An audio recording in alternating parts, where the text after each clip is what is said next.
एका मराठ्याच्या कुणबी मराठ्याच्या पोरानं 2 कोटी लोकांना गोळा केलं.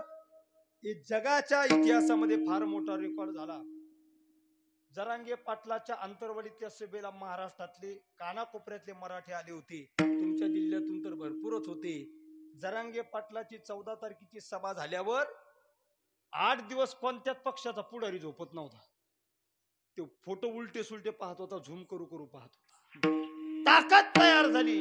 समाजानं नेतृत्व मान्य केलं ना, जनता जनार्दनानं स्वीकारलं ना, तर तुम्हाला कुणीच नाकारू शकत नाही.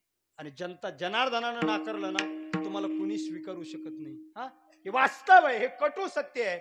14 तारखेची सभा झाली, सगळ्या पुढाऱ्याच्या झोपा मोडल्या. महाराष्ट्रात जरांगे पाटलाचा झंझावाती दौरा झाला. आता तुमच्या बीडला तर 2 सभा झाल्या. संध्याकाळची 5ची सभा रात्रीच्या 3ला झाली, पण एकही मराठा उठला नाही. आणि आता पाठीमागे झालेली 23 तारखेच्या सभेनंतर सराठी आंतरवाली नंतरची सगळ्यात मोठी सभा बीडची झाली आणि त्या सभेनं रेकॉर्ड केला. या माणसाचं नेतृत्व मान्य केल्यामुळे एवढं घडतंय. सरकारच्या लक्षात आलं. 40 दिवसात सरकारनं आरक्षण दिलं नाही. पुन्हा पाटील उपोषणाला बसले. पुन्हा एक 4-5 जण शिष्टमंडळ आलं, उपोषण सोडलं. 24 डिसेंबर तारीख दिली. 24 डिसेंबर पर्यंत आरक्षण दिलं नाही. जरांगे पाटलांनी सांगितलं आता चलो मुंबई. आणि मराठ्यांच्या वादळाला मुंबईत येऊ नये पण अनेक षडयंत्र रचले जातात. पण मराठ्यांना मुंबईत काय, पण दिल्लीमध्ये येण्यासाठी सुद्धा कुणी रोखू शकत नाही. कारण मराठ्यांचा आग्यामोळ खवळला ना, तर या वादाला कुणी आडवं येऊ शकत नाही. 20 तारखेला सगळे मराठी मुंबईला निघणार आहे. आता यांनी पुन्हा आमच्या मध्ये आणलं राम मंदिर. जे मुंबईला जातील ते रामाचे विरोधक. अरे म्हणजे तुम्ही राम मानत नाही का? आमची तारीख अगोदर ठरली, तुम्ही तारीख नंतर दिली. 18 तारखेपर्यंत तुम्ही तिथं संचारबंदी आणली मुंबईला. कोरोना काय आमच्याच मुळावर आहे का? मराठे मुंबईला जाणार ज्या दिवशी ठरलं, दुसऱ्याच दिवशी कोरोनाचं मुंबईत आगमन झालं. मग यांच्या हातात आहे काय की आणायचा न्यायचा. आणि 18 तारखेची ती संचारबंदी थांबली की 20 तारखेला आम्ही निघणार ठरलं. आणि ते म्हणतात जे 22 तारखेला अयोध्येला येणार नाही ते देशद्रोही आहेत. आम्हाला देशद्रोही आणि आम्हाला राम भक्ती शिकू नका. या महाराष्ट्रातल्या मराठ्यांनी वर्षानुवर्ष राम प्रभूची पूजा केली. या महाराष्ट्रातले मराठे वर्षानुवर्ष स्वतःला राम भक्त म्हणून घेतात. आणि राम भक्त बजरंगबलीचं प्रत्येक मराठ्याच्या गावात मंदिर आहे. महाराष्ट्रातल्या प्रत्येक गावात मंदिर आहे. आम्ही वर्षानुवर्ष पूजा केली. तुम्ही राजकीय षडयंत्रासाठी आणि राजकीय पोळी भाजण्यासाठी रामप्रभूचा वापर करता. लाजा पण नाही त्यांना. ते म्हणतात आमच्यामुळे राम अयोध्येत आले. तुमच्यामुळं? अरे रामामुळे तुमची सत्ता आली. राम यांच्यामुळे आले म्हणजे. रामामुळे तुम्ही आहे. जगाचा मालक तो आहे, करता करविता तो आहे, पालन पोषण करता तो आहे. त्याच्यामुळे सगळं जग आहे. तुम्ही म्हणता आमच्यामुळे राम मंदिर व्हावं ही प्रत्येक हिंदूवासियांची इच्छा आहे. महाराष्ट्रातल्या प्रत्येक मराठ्यांची इच्छा आहे. आणि ते आमचं स्वप्न सुद्धा होतं, ते पूर्ण होतं, यात तीळ मात्र शंका नाही. आणि तुम्ही त्यातही जर राजकारण करू लागला तर नाही यायचं आम्हाला 22 तारखेला अयोध्येला. आम्ही मुंबईला 20ला जाऊ. जरांगे पाटलाने सांगितलं आरक्षण घेतल्याशिवाय माघारी यायचं नाही. ज्या दिवशी आरक्षण भेटेल त्या दिवशी मुंबई ते अयोध्या दिंडी काढू आणि सगळे मराठी अयोध्येला रामप्रभूच्या दर्शनाला जाऊ. कारण रामप्रभू आमचे आहे, तुमचे नाही. तुमची रामप्रभूवर मालकी हक्क नाही. काहीतरी मध्येच विचित्रपणा करण्याचं काम आहे. जरांगे पाटलांनी सांगितलं मुंबईला जाणार आहे, आरक्षण घेतल्याशिवाय माघारी येणार नाही. ते आरक्षण घेण्याकरता मुंबईला येणार ठरलं. पाटील म्हणले ट्रॅक्टर घेऊन निघायचं. दुसऱ्या दिवशी महाराष्ट्रातल्या सगळ्या ट्रॅक्टरवाल्याला नोटीस आल्या की तुम्ही मुंबईला यायचं नाही. कारण दिलं, ट्रॅक्टर हे साधन मोर्चा आंदोलनात वापरण्याचं नाही, ट्रॅक्टर हे साधन शेतीसाठी वापरण्याचं आहे. मग मी त्यांना उत्तर दिलं साहेब ट्रॅक्टर हे साधन मोर्चासाठी वापरण्याचं नाही, शेतीचं साधन आहे. मग आम्ही त्यात 4 पोते ज्वारी टाकू, 4 पोते गहू टाकू, उरलेला काही कापूस टाकू आणि आम्हाला एकदा कापूस मुंबईच्या मार्केटमध्ये विकायचा. आणि एका एका ट्रॅक्टरच्या मालाला आम्हाला 20-20 मराठे राखण ठेवायचे. मग काय हरकत, माल शेतीचा आहे, ट्रॅक्टर शेतीचं साधन आहे. अडवण्याचं काम करत असाल सरकार, जर मराठ्यांच्या वादळाला मुंबईत येण्यापासून अडवत असाल तर अडवणं तर शक्य नाही. पण तुम्ही काय कारवाई कराल? सगळ्या मराठ्यांना जेलमध्ये टाकण्याकरता तुमच्याकडे तेवढं जेल तरी आहे का? एवढा विचार सरकारनं केला पाहिजे. आरक्षण भेटणार आहे, 100% भेटणार आहे. पण या आरक्षणाचा लढा जरांगे पाटलांनी जो उभा केला ना, चांगल्या चांगल्यांच्या पोटात दुखायला लागलं. कारण फाटक्या कपड्याचा माणूस सगळ्या लोकांना शांत करण्याचं काम करतोय, सगळ्यांच्या पोटात दुखायला लागलं. पुन्हा कुणाचे पोट दुखले सांगतो, जरा भजन करा विठोबा.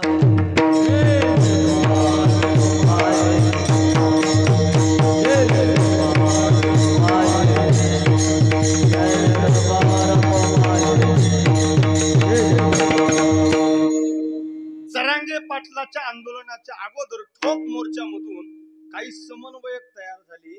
ते समन्वयक सरकार दरबारी गेले, पैसे घेतले आणि मराठ्याचं आंदोलन त्यांनी मॅनेज करण्याचं काम केलं. गोरगरीब मराठ्यांच्या पोरांच्या टाळूवरचं लोणी त्या समन्वयकांनी खाल्लं आणि मराठ्यांचे मोर्चे विकून टाकले.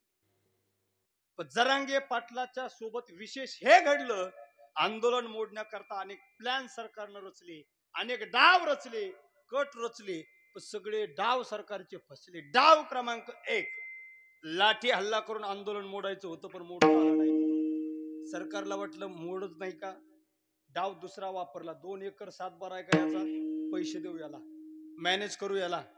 सरकारनं मॅनेज करण्याचा दुसरा डाव वापरला. मग एक जण कानात बोलत होते, पाटलाने सांगितलं अजिबात कानात कुजबूज करायची नाही.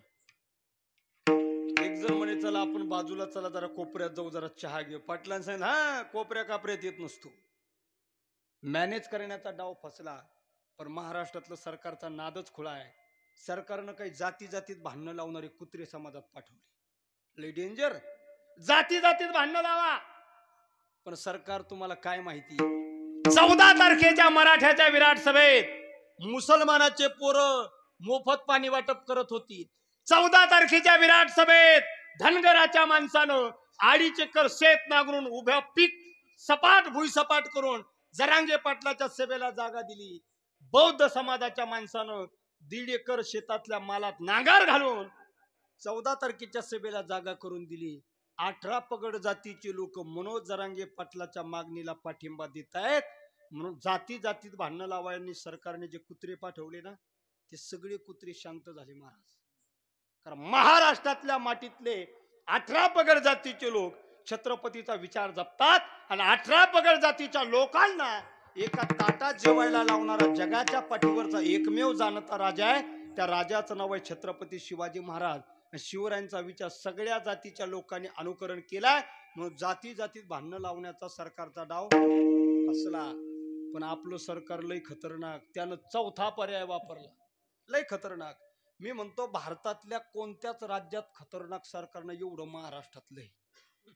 आणि महाराष्ट्रात पण याच्या अगोदर जे उडे सरकार झाले ना, त्याच्यापेक्षा खतरनाक सरकार आत्ताच आहे. नाद नाही करायचा शिंदे साहेबांचा, नाद नाही करायचा अजितदादांचा, आणि देवेंद्र मामाचा तर नादच खुळा. त्यांना वाटलं कुत्रे पाठवून काही मेळ बसत, मग त्यांनी पिसाळे कुत्रे पाठवली. आणि एक पिसाळ कुत्र पाठवलं त्यांनी उरफाट्या बावलीचं, हा चकण्या डोळ्याचं, एडिंग केलेला चष्मा घालते, वर पाहत खाली बोलत, अरे मराठ्यांनो भेटत नाही रे तुम्हाला आरक्षण. अरे तुम्ही मागत असलेलं आरक्षण घटनेच्या चौकटीत बसत नाही, भेटलं तरी टिकत. तो सदावर्ती कायम मराठ्याच्या विरोधात भुंकण्याचं काम करतो. मला आतापर्यंत कळत नव्हतं एवढं का बोंबलतोय. मला आता परवा माहीत झालं, त्याला पिसाळ कुत्र चावलं होतं म्हणे. आणि या सदावर्तीने एक गाढवीन पाळलेली, तो दररोज गाढविणीचं दूध पितो. आणि त्याचा असा गैरसमज आहे की गाढविणीचं दूध पिलं की माणसाला बुद्धी येते म्हणे. हा विचित्र आहे ते. म्हणते तो चष्मा कुठून आणला मला काय अजून पता लागला नाही बा. लय डेंजर. ती एल्डिंग केलेला चष्मा घालते. कायम मराठ्याच्या विरोधात भुंकण्यात. 14 तारखेला जरांगे पाटलाची सभा झाली आणि जरांगे पाटलाच्या सभेनंतर पत्रकारांनी त्याला विचारलं, सदावर्तीजी जरांगे पाटलाच्या वरती तुम्ही टीका करता, त्यांनी तर 1.5 कोटी लोकांना एकत्र केलं, मोठी सभा झाली. ते होतं मनोज जरांगेच्या सभेकडे मी जत्रा म्हणून पाहतो. अरे चकण्या, सगळे मराठे तुझ्याकडे कुत्रा म्हणून पाहते. नुसतं भुंकण्याचं काम कुठपर्यंत सहन करणार लोक. 3 पोरांचा संयम सुटला. 3 पोरं गेले मुंबईला. फोडल्या त्याच्या गाड्या. गाड्या फोडल्या. चौताळून खाली आला आणि म्हणतो काय, या मनोज जरांगेमुळे जाती जातीत भांडणं लागतात. या मनोज जरांगेमुळे पोलीस धारातीर्थी पडले. मनोज जरांगेच्या मुसक्या आवळा. मनोज जरांगेला तात्काळ अटक करा. रे सदावर्त्या, तू मंगेश साबळे नावाच्या मराठ्याच्या साध्या सरपंचाला अटक करू शकला नाही. मनोज जरांगे पाटील नावाच्या वाघाला काय करशील? गाड्या फोडल्याचा परिणाम दुसऱ्या दिवशी पुन्हा पत्रकार त्याच्याकडे गेले आणि त्याला तोच प्रश्न विचारला. ज्या जरांगे पाटलावर तुम्ही टीका करता त्यांच्या सभेला 1.5 कोटी लोक आले होते. तो काय म्हटला माहिती का? गाड्या फोडल्या दुसऱ्या दिवशी, मनोज जरांगे माझा भाऊ आहे, त्याच्याबद्दल माझा काही आकस नाहीये. मग तुम्ही तर त्यांच्या सभेला जत्रा म्हटले. जत्रा यासाठी म्हटलं, मी गावाकडे वर्षातून एकदा जातो. आमचं मोठं कुटुंब आहे. माझे 2 चुलते डाकू होते. माझे वडील बाल गुन्हेगार होते. माझी आजी रशियन मुलींना लाजवेल एवढी सुंदर आणि हँडसम होती. तुमची आई काय करत होती साहेब? माझी आई दारू काढायची आणि टेस्ट सुद्धा करून बघायची. जत्रा काय म्हटले होते सभेसाठी? जत्रा यासाठी म्हटलं, आमच्या गावाकडे महादेवाची जत्रा भरते. जत्रेत देव असतो म्हणून जत्रा म्हटलो. मनोज जरांगे मराठ्यांचा देवच आहे ना. पिस्तुल्या काल तो अटक करा म्हणत होता, आज तू देव मानायला लागला. मनोज जरांगेचा विरोधात बोलणाऱ्या सदावर्त्याच्या नुसत्या गाड्या मंगेश साबळेच्या तावडी सापडल्या तर तो जरांगे पाटलाला देव मानायला लागला. सदावर्ते, तू जर सापडला असताना तर सराटी अंतरवाडी तुला लोटांगण घेत यावं लागलं असतं. विनाकारण भुंकण्याचं काम ते त्याचं काम आहे. जाऊ द्या, ते कसा माणूस असू द्या, त्याच्याकडच्या 3 गोष्टी त्या जगात दुसऱ्या कोणाकडे नाही. नंबर 1, माणूस असून कुत्र्यासारखं भुंकणं त्याच्यासारखं दुसरं कोणाला जमत नाही. नंबर 2, माणूस असून गाढविणीचं दूध पिणारा जगातला एकमेव पठ्ठ्या.